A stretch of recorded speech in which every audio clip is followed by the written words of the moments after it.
After rewatching the first few episodes of Dungeon Meshi, I already have a greater respect and appreciation for just how complex and rich this series is going to be.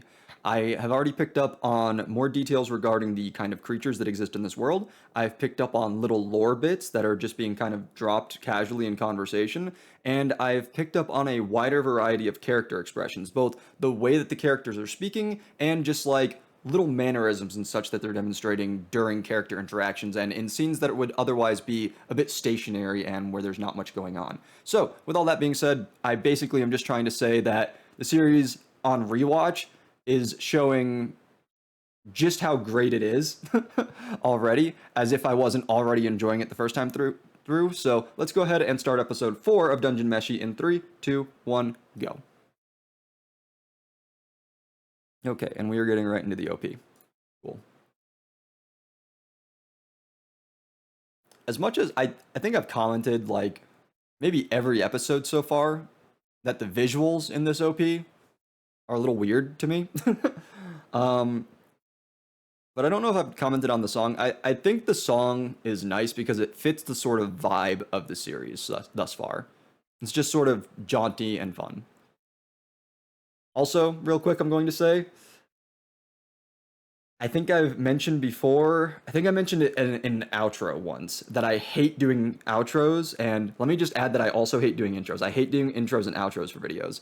That the intro that you just saw me do, I I spent like 10 minutes on that, and I don't even like how it ended up coming out. I hate intros so much. I much prefer improvisational speaking. I much prefer just kind of going off the cuff. I hate when I have something in mind that I'm trying to say, and I end up tripping over my words so much and just not being able to, if I can't get it perfectly out the way that I'm trying to in my mind, and not even just speaking, if there's something with like the what I'm doing with my hands or my body, if part of the blocking is wrong, I hate intros so much.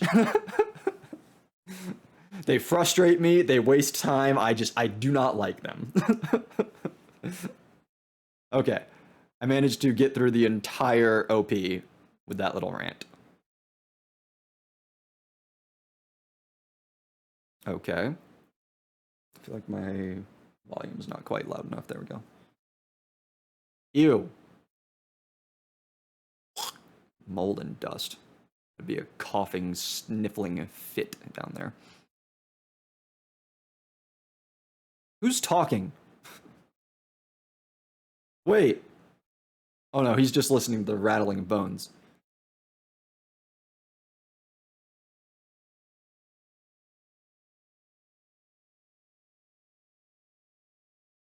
The dude knows monsters. For a second, I thought so. As the narration was ending, I was like, "Who is saying that?" And Laos immediately said, "A skeleton." I was like, "Is he listening to a skeleton talk right now? Is there a skeleton narrating?" But no, he was listening to the rattling of bones. Ew.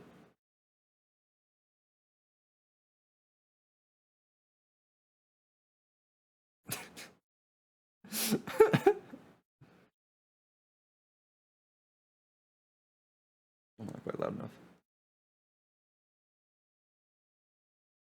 What is this? Oh, okay. Interesting. Yeah, he lives down here.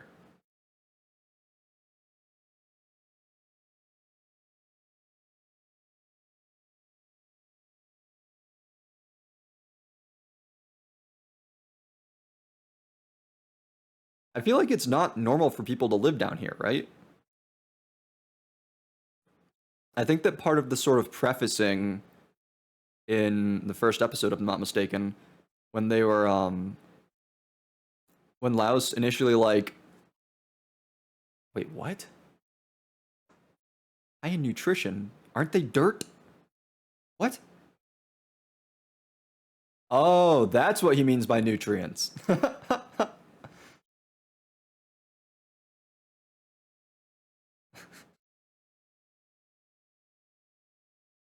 Gardening episode?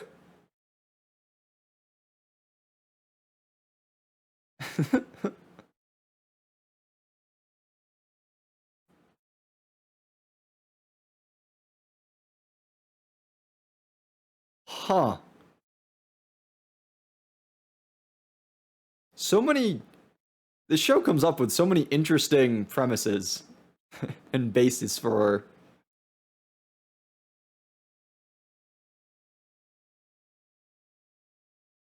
What was I saying? Oh yeah, I think that in episode one they said that the they said that the only when they were talking about like the when Laos was proposing the idea of eating monsters as a way to save money, I think that they said like the only people who do that are the people who live down here, and the only people who live down here are like the criminals and exiles who are forced to do so. I believe that was a conversation that happened in episode one.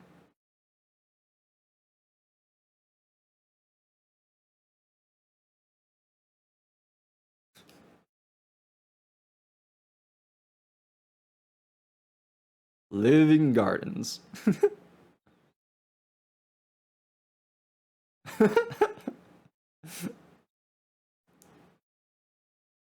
It's symbiotic. He. Why did I bother?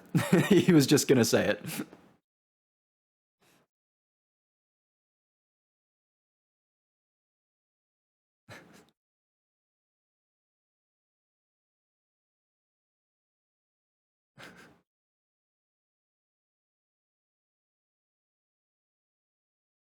And then he can use it for compost? Yeah.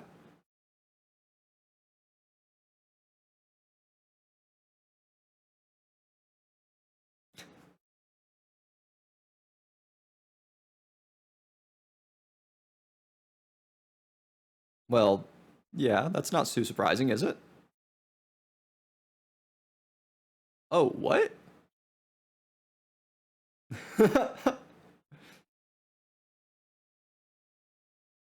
Illegal gardening.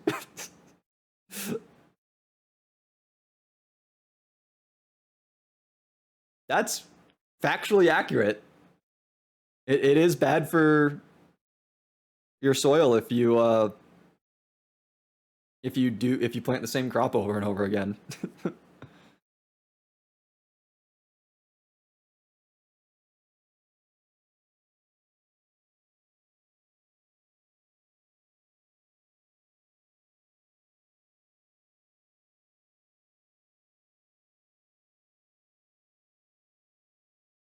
He's named them. Yeah, I would assume it takes a while.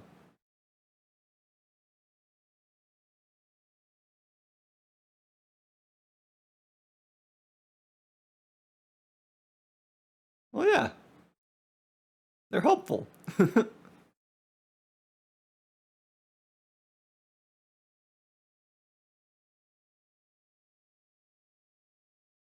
Good for him. My boy Senshi's out here just enjoying off-grid living, I guess.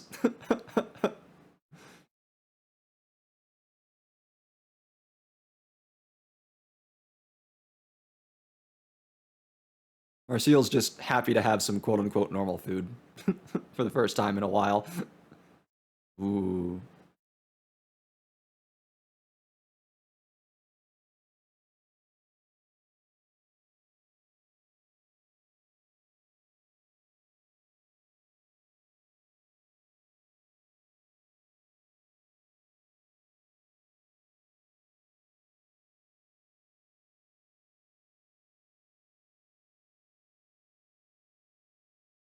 Huh. Very practical individual. With a very practical mindset.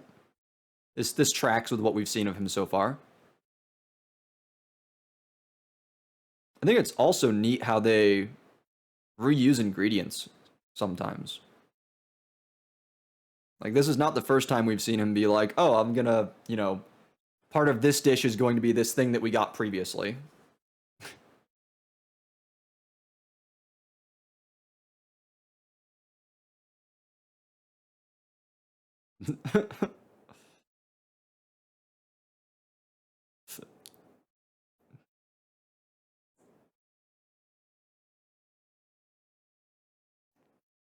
It's a secret. Oh dear.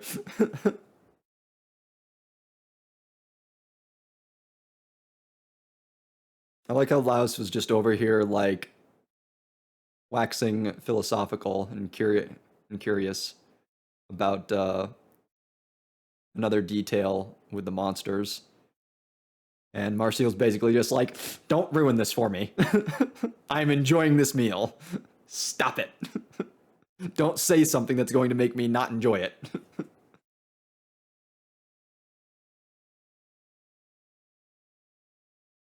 Huh.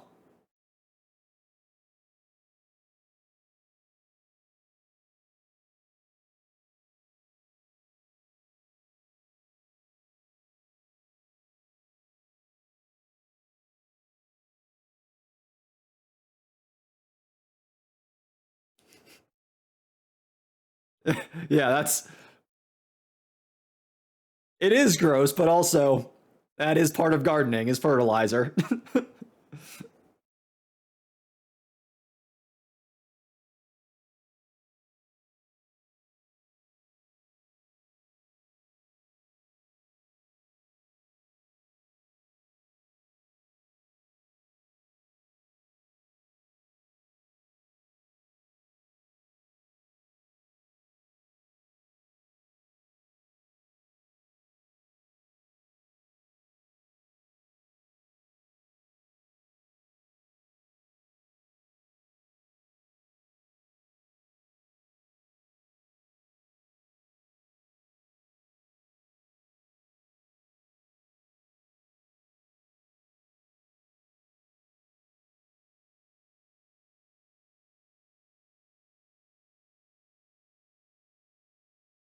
At first, I was basically just gonna say good guy Senshi.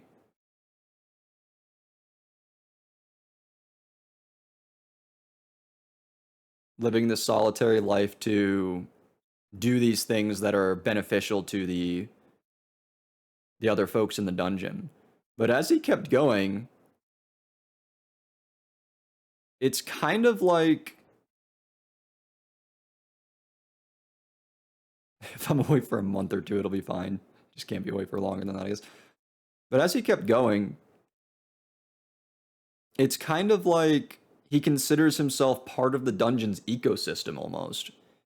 Like he recognizes the role that the golems play. He recognizes just like how the dungeon works from like again like on the level of like the ecosystem of it. Um the ecological level, I guess was maybe the word I was looking for.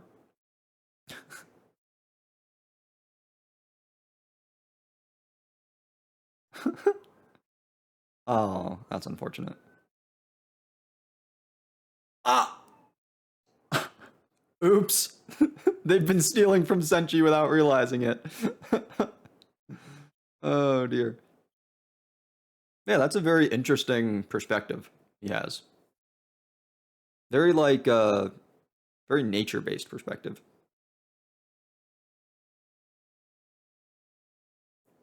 I feel like in modern society, especially in Western cultures, people tend to see themselves as like very separate from and divorced from nature.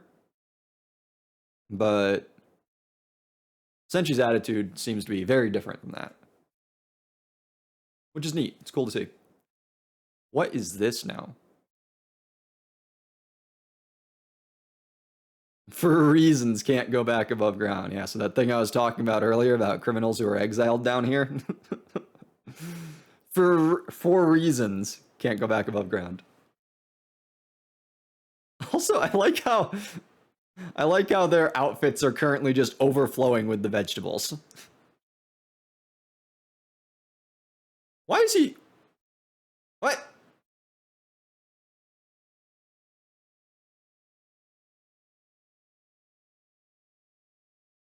Bro, what? These are round and shiny too. Oh my god, this guy hates vegetables.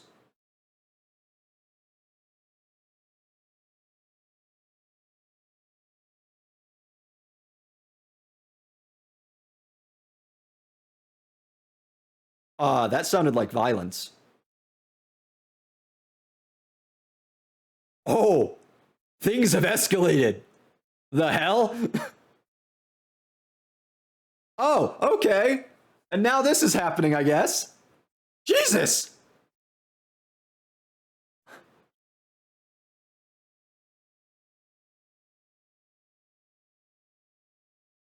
Uh-oh.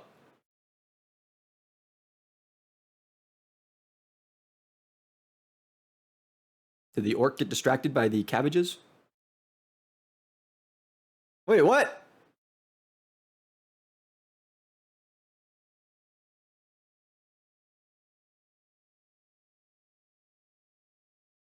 We'll spare them.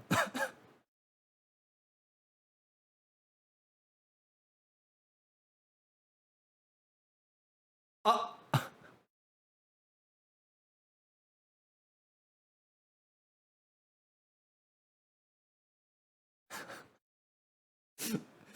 why? Why did the kobold look like it had less budget?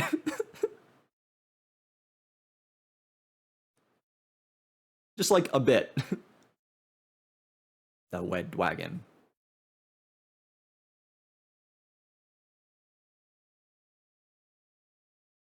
And decided to kill everyone around? Could you not have come here for refuge without killing a bunch of people?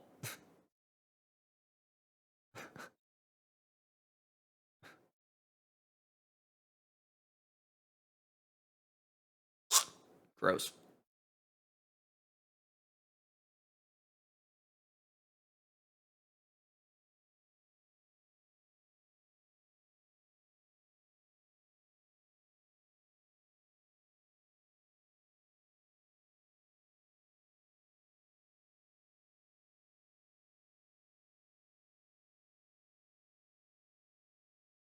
These are some rough customers here, Senshi.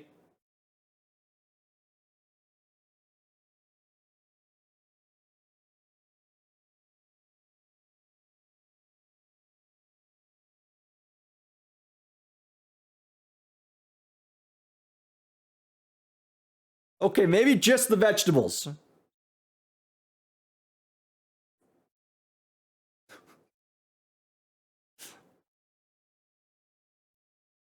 Senshi's like, actually, you uncultured swine, that is a valued ingredient.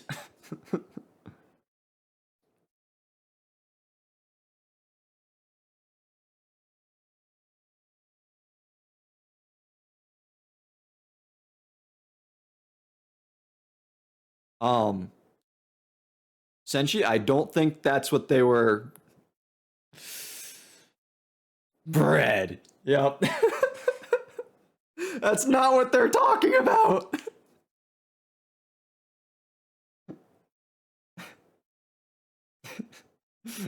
The orcs are like, hey, y'all, you're basically prisoners right now. Can you not be quite so rowdy? A chicken.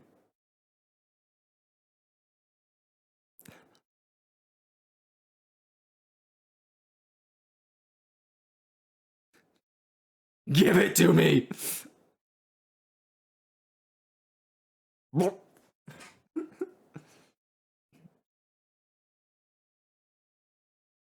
Oh, they're probably gonna have to let her use her fire magic now. Hello, small child.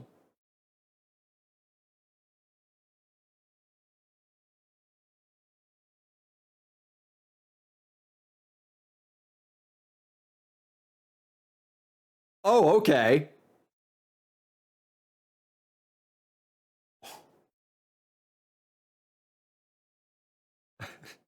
Since she's just baking, could not care less about what's being discussed.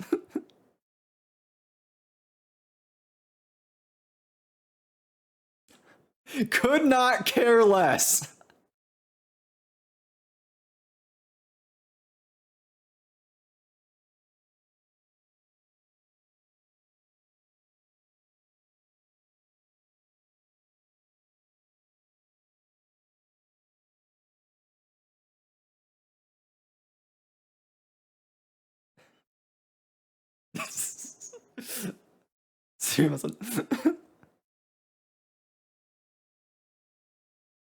She's got spunk to be standing her ground in this argument, by the way.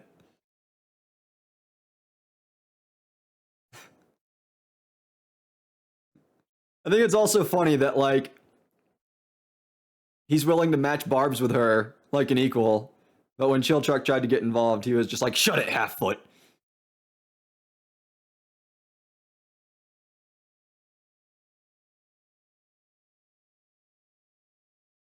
Pullman.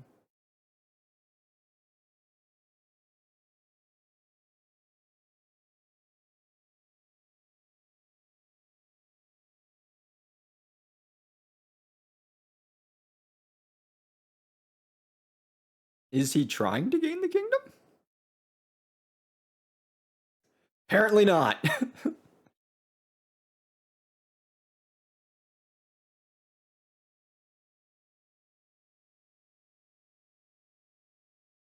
Wait, they're greedy fools because they're just trying to make a daily wage?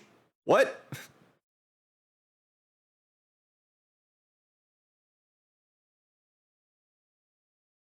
I agree with her. Okay, maybe I agree with her a little less. I don't necessarily. I like your spunk.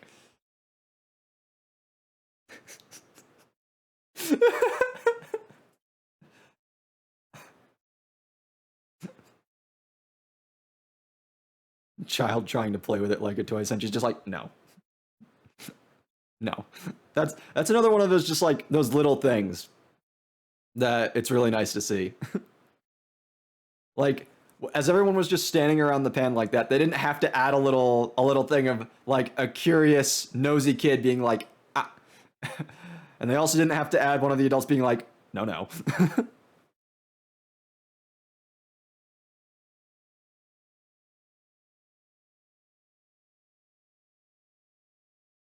Scolded by the child.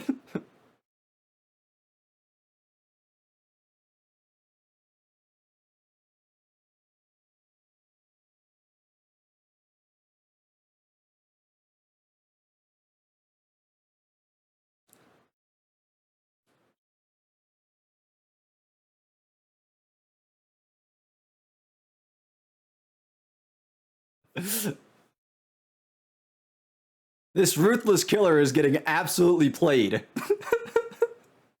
Make them some random food.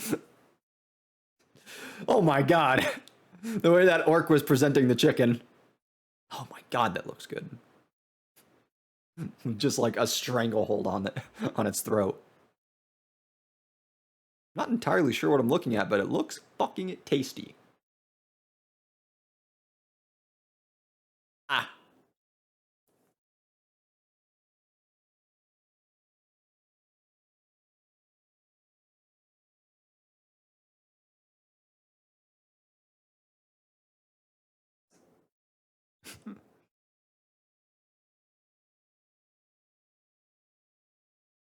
Yeah, back to this.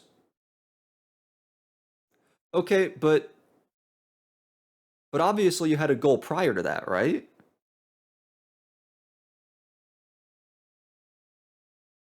I get that's your immediate goal now, is going after the red dragon to save Fallon, wasn't but like you guys were all adventuring before. Like she didn't get down there randomly. Were they just adventurers with no real goal? Like those folks they were talking about before who just kind of are trying to earn their daily wage?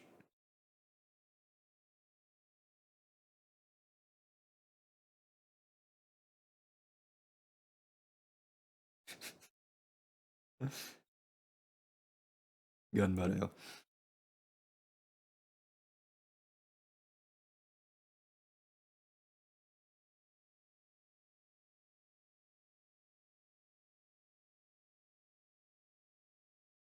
I was expecting the kid to be like, "What's a golem?" Interesting.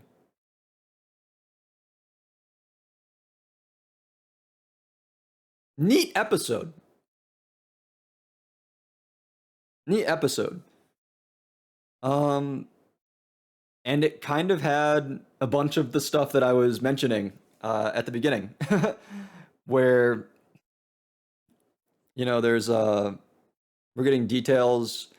It was less about details of like monsters, like creatures, like monsters, like the stuff that they've been killing in the previous episode, but getting details about orcs as a race, and then lore about why the orcs live underground and like the history of the conflict between them and the other races, and then a lot of the again the character expressiveness in various capacities.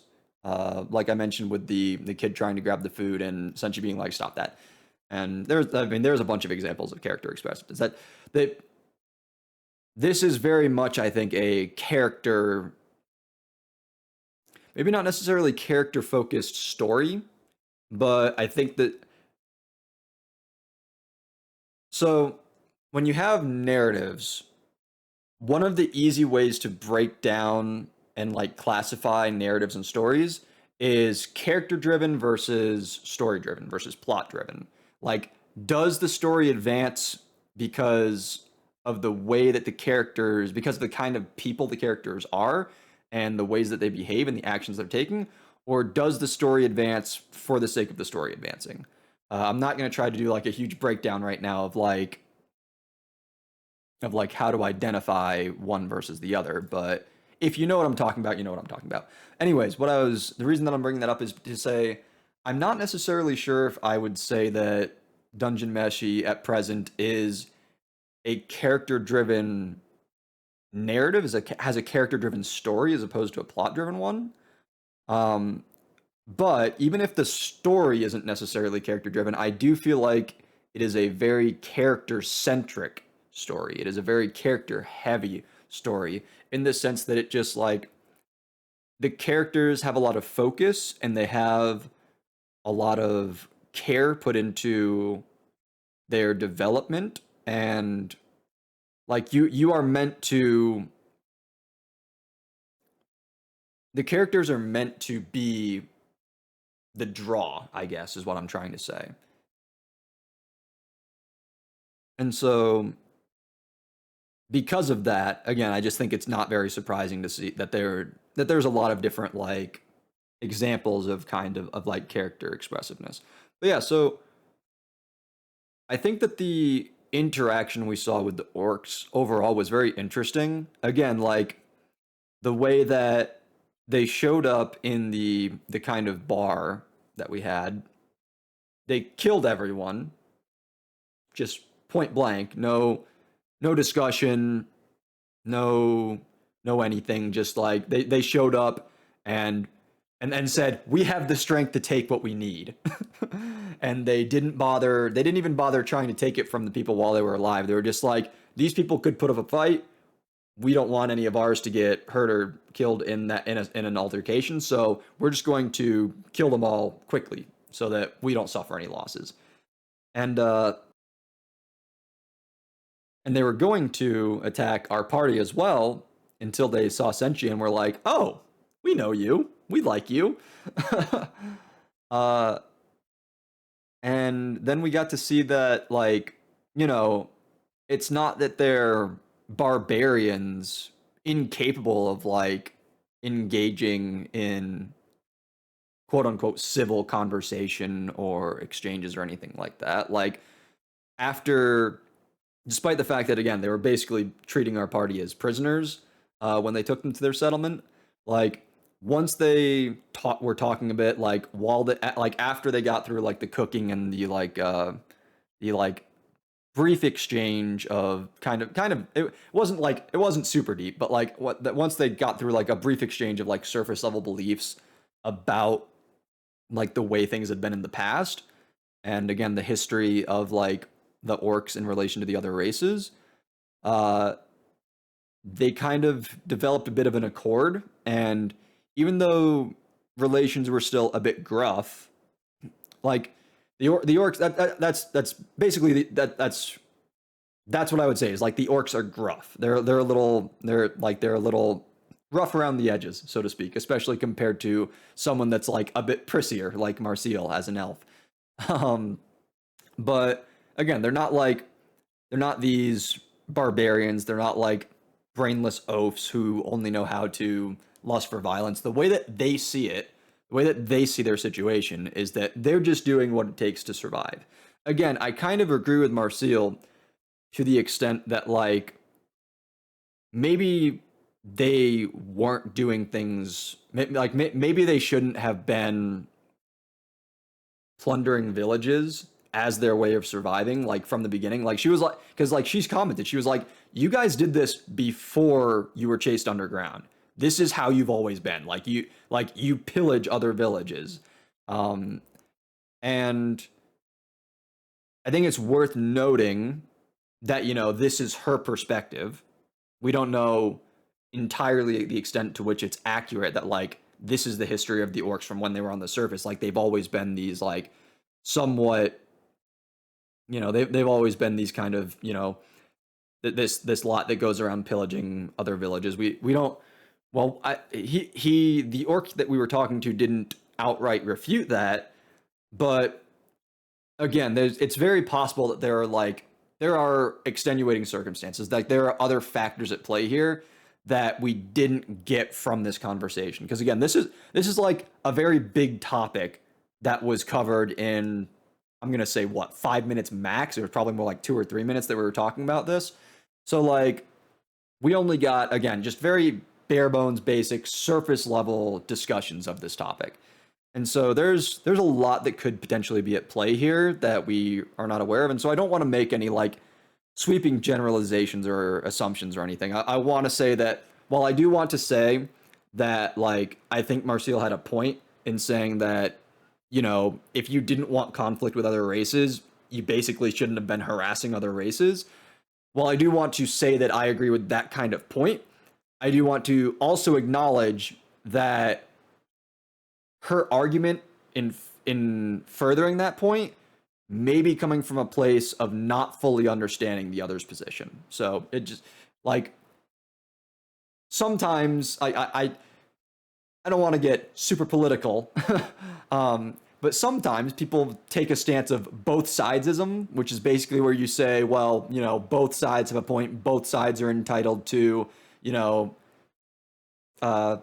being respected, or you know, like treating their opinions as valid. And like there's a lot of like treating things as being of equal value and merit where there shouldn't necessarily be, in my opinion. So I don't like to get into, I don't like to give credence to arguments of, you know, again, quote unquote both sidesisms. However, this is not that, in my opinion. This is just making sure that you are not speaking without having the appropriate information. That's the stance that I'm trying to take with what was presented to me in this episode. Is that I don't necessarily think that, you know, the orcs are all terrible, evil people, like I don't think that their race is inherently bad from what we were shown. But that doesn't necessarily also mean that you can absolve them of mistakes that they have made in the past, right? You can, in this kind of instance, like you there can be like, I guess, a gray area. Like you can say, you don't have to say the orcs are terrible, or like the other races are terrible for what they did to them. Like you can say what the other races did to the orcs is maybe not great, while also saying that maybe the orcs kind of did something to warrant that behavior. Like you can have that kind of nuance, I think, with what we were presented here in this episode. So I just think that was really interesting. And again, this is all stuff that was brought up in the sort of second half of the episode, and I don't think we need to go back to the first half of the episode too much. I just want to briefly, because I talked about it a bit while we were seeing it happen. So I just want to briefly reiterate that, like, the sort of worldviews and paradigms that we saw presented from Senshi in the first half of the episode, with his sort of solitary life and the way that he takes care of the dungeon, the way that he uses parts of the dungeon to exist in the dungeon, and just like the way that he views the dungeon in general and his place in it. I think that all that stuff, it was just like really interesting character building, and just like, and shows a bit of depth to the character, because I think I commented, I don't remember which episode it was, but a couple episodes ago, I commented that I believe what I said was that Marcial and Chilchuck seemed like the deeper, more interesting characters to me at the kind of outset. Again, like, I'm not going to make, I try not to make, big sweeping generalizations about the show, like a show or characters presented in it or anything like that. I'm not going to make, I'm not going to make quick assumptions that are based on very little information, an episode or two into a series. But it did feel to me like Laos and Senshi were a bit more basic in terms of their character. They weren't necessarily as deep as, or at least didn't present to us initially as having as much going on with them. And so seeing this kind of look into Senshi's worldview, I just thought that was really neat. I thought that was really, really cool to see. And so just again, there's just a lot of things that are happening in the show that, as ridiculous as it is, as focused on comedy as it is, I think it's very impressive and cool how complex various aspects of like the world building and the storytelling and all that stuff are. It's really cool. It's really nice to see. I am really enjoying the show. Is there anything else? There may be a couple of other like little things, but I don't think there's anything else that I'm like feeling super pressed to talk about right now. So let's just go ahead and end it here. Thank you so much for watching. Remember to like, comment, subscribe, all that good stuff. Check out other videos on the channel if you are so inclined to do so. And until I see you in the next one, take care. Bye-bye.